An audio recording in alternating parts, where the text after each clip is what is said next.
you wrote a column recently that suggesting that our scandals, the Mayor Rob Ford in Toronto scandal, or allegations, and what's going on in the Senate at the moment with Wallen and Duffy, minor compared to scandals in the United States. Well, they are. I mean, it's not clear to me that there really is a scandal. I mean, there appear to have been slight liberties by two senators about taking expenses, and Duffy's repaid the assessed amount. But I don't see it as a scandal at this point. On the information that's public, I mean, obviously you want to find out exactly what happened, but on what's out there, I don't see it as a scandal. Because the $90,000 was between friends, or do you think Harper knew nothing? Do you believe all of that? I have no reason to believe, excuse me, that Harper did know anything about that, and because I think if he did, he would have said, look, you better be careful if you want to help a friend. Do it in a circuitous way where there's no possibility of anyone alleging that it's connected to favors in the public arena. I mean, there are ways to do it, where it wouldn't be controversial. And Nigel Wright's a very intelligent man, and if that's what he was trying to do, he would do it that way. He made no effort at all to cover his tracks or anything like that. He was just, as far as I can see, he was just helping a friend, which is not in itself a bad thing to do. Well, many Canadians suggest we should abolish or reform the Senate, have an equal elected effective Senate, something like that. But how do you do that without changing the House of Commons? Yeah, the House of Commons won't yield jurisdiction to it.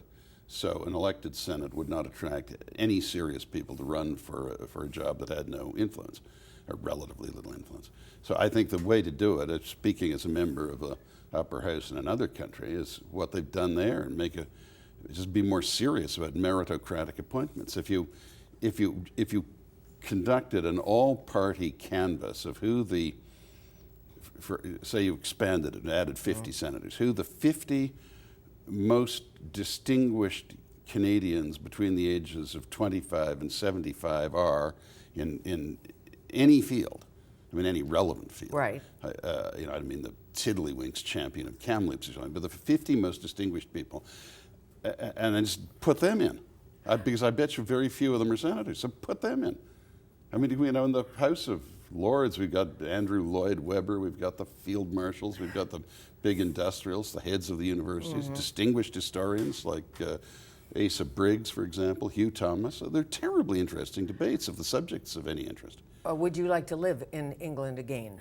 Yeah, well, part-time, yeah, and I will. I will, but I'm just sorting things out after the lost decade when I was assaulted by the U.S. justice system. And you continue to say assaulted, and you mean it, and suggest that whole mess, the decades of in and out of, or the decade of in and out of court, was not your fault, basically. Yeah, I would. Yeah, I mean, I'm not saying I made no mistakes, but I certainly didn't commit any illegalities, and I didn't do anything unethical. Did you have to go to the United States to fight this? Well, I would have been extradited otherwise. I mean, I could have delayed it for about 7 years, but that was never an option for me.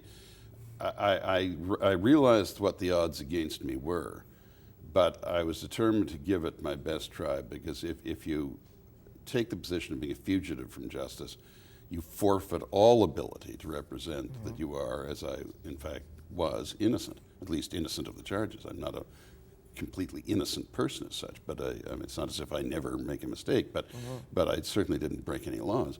And so I had to fight it, and and we did well. I mean, we had 17 counts, 4 were abandoned, 9 were rejected by jurors, and the others were unanimously vacated by the Supreme Court. What does it feel like as a man and a business mogul to build an empire, an Argus, a Hollinger, a newspaper group, and lose it? That is aggravating, but even more aggravating is having it destroyed.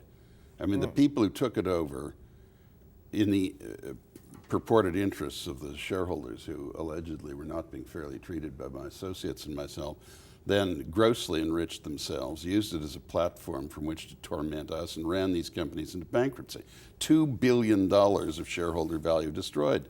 Now fine, 15% of it was mine, but 85% of it was ordinary, decent, investing people in every state of the United States and every province of Canada, and their money just went up the chimney. Now, is this corporate governance? I had a friend who went to prison who said the worst part of it was boredom. Well, you see, he probably wasn't, or she, whichever it was, probably wasn't in a place where you had access to email. And because I was in such a place, I was fortunate to be sent to a prison where there was access to email as a pilot project initially. Then I sort of cranked up my career as a writer, and I got up to 4 million readers a week writing these columns from there, you see. And then I was conducting my defense all the time, and of course I did get a release order from the High Court after 2 years. So I kept more active than others, and the job I had in prison was quite interesting, being a tutor to the inmates and helping them matriculate for my school.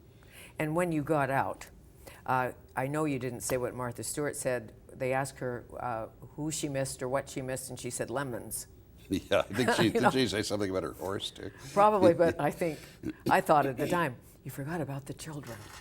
Yeah, well, Martha's, she's a great businesswoman, but I'm not sure how maternal she is. I don't know either.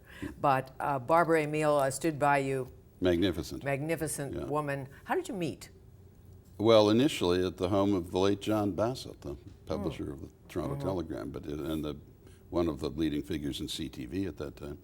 And he had a younger wife, Isabel, I saw her last week at Peter Worthington's funeral. And so he had lots of younger people. I mean, John was my father's age, but he had lots of younger people to dinner at his house, and kept young at heart himself, And that's where I met her.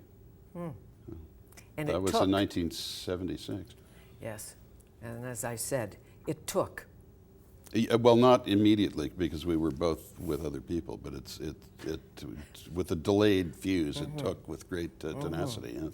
And we've been married over 20 years now. And we often wonder what you talk about over cornflakes.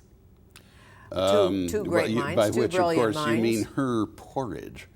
Probably. Which she puts salt on, a habit that I've never quite adjusted to culturally. But well, usually we're looking at the newspapers, so we talk about stuff that's in the news, unless there's something coming up that day that we have to deal with. We'll go back to the book after the break and talk about Churchill, as he once said, the U.S. can always be counted on to do the right thing. Find out what you think. We'll return with Conrad Black and Fly to the Eagle, a strategic history of the United States.